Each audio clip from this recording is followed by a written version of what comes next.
sederhana dan sering digunakan dalam kehidupan sehari-hari.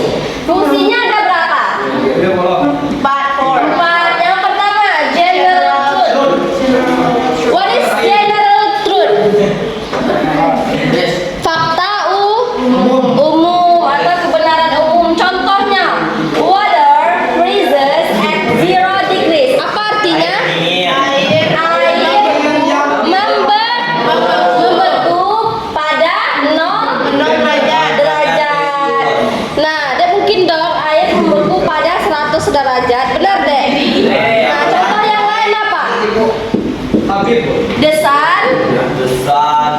Apa terbit? The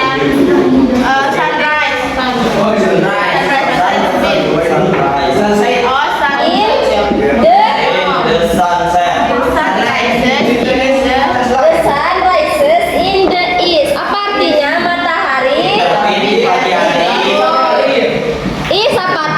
Timur. Kalau barat? Barat? West. Oke. Paham yang general truth? Paham? Yang kedua, habits. Apa itu habits? Habit itu kebiasaan. Kebiasaan itu berarti apa? Hal-hal yang kita lakukan secara berulang-ulang. Contohnya, I study with my friends every Sunday at academy. Aku belajar bersama temanku setiap minggu di akademi. Oke. Contoh yang lainnya apa? I go to school every day. Pinter ya. Oke, next, instruction. What is instruction? Instruksi atau perintah. Contohnya apa? Close the door. Please. Artinya tolong tutup pintu. Kalau close the window please. Buka jendela. Close the window please. Open the door please. Buka pintunya. Pinter. Next, fixed schedule. Artinya apa?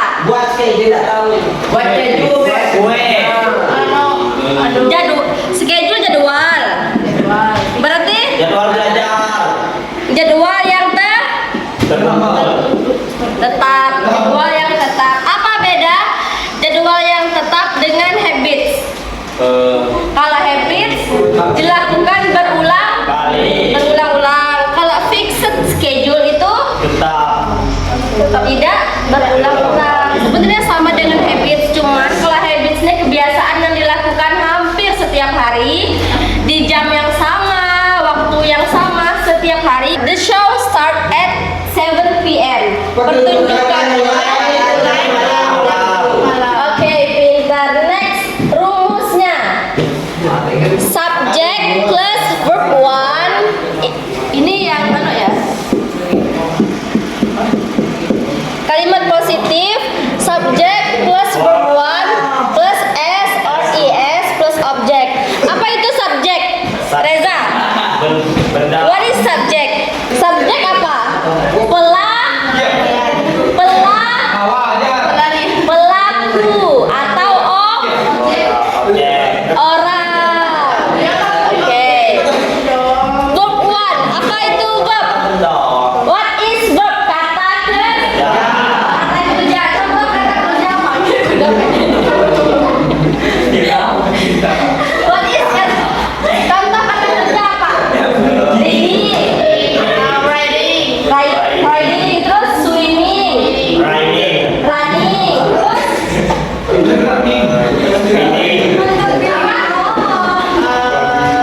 walking, jumping, playing, bermain. Itu contoh kata kerja.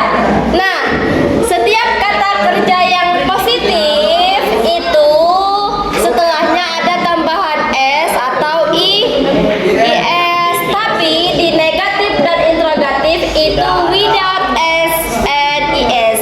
But pada negatif dan interrogatif itu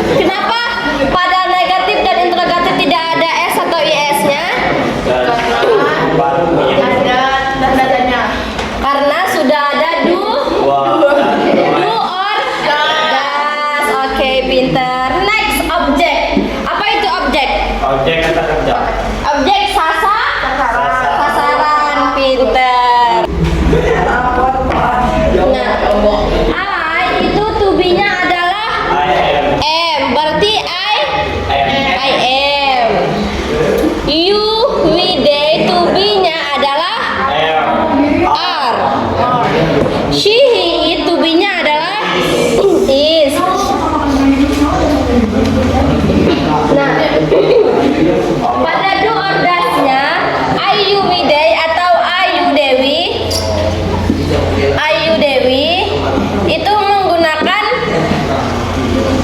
do. She, he, it itu menggunakan does. Nah, tapi pada I, you, we, they itu tanpa s atau is. Sedangkan tambahan s atau is itu hanya berlaku pada does atau she, he, it.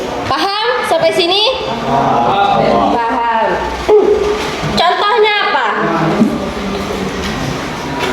I go to school. I ini apa? Subject. Go itu verb one. Nah, to school itu apa? Object. Nah, kalau he go to school, salah apa benar kalimat ini? Salah. Kenapa salah?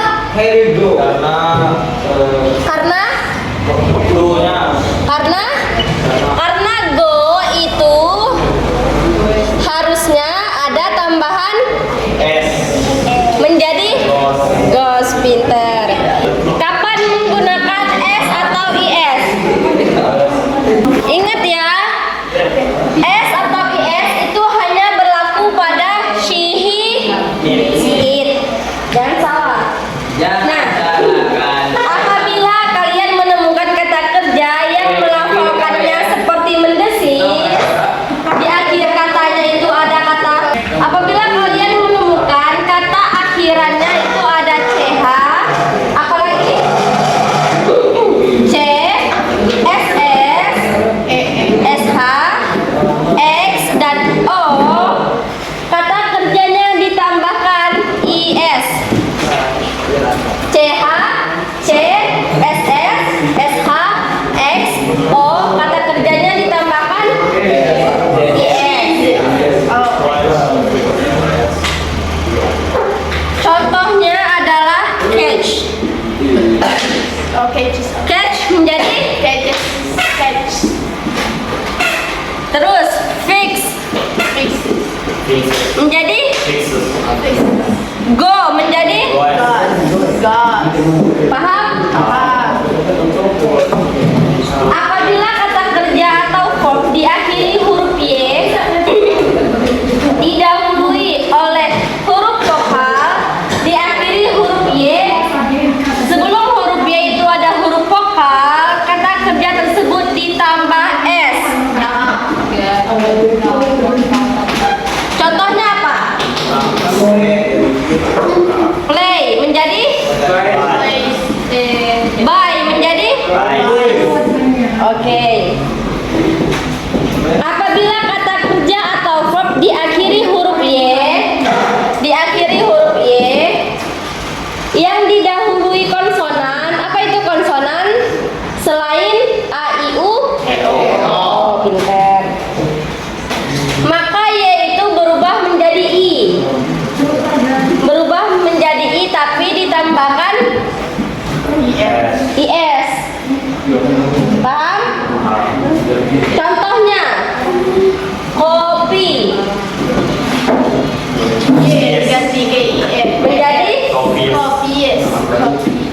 ini salah oke, pinter. Paham sampai sini? Paham. So next, selanjutnya kita akan belajar tentang passive voice. Passive voice itu pelaku itu letaknya di akhir. Contohnya, saya makan burger. Nah, ketika menjadi passive voice, burger dimakan oleh saya. Paham? Contoh, saya duduk di kursi. Saya kerjanya apa? Saya duduk di kursi. Kursi diduduki oleh saya.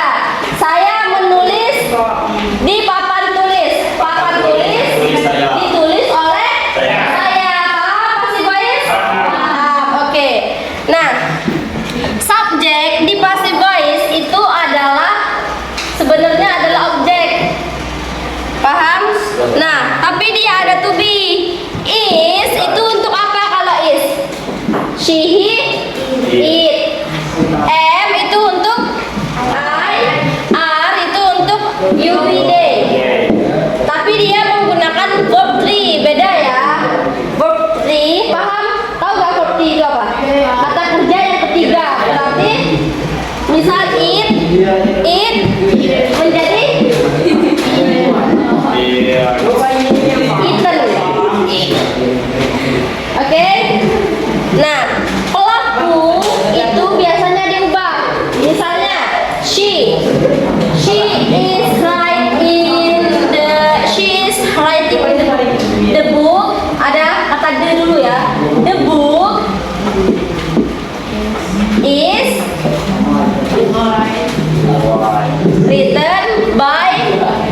Paham? Oke.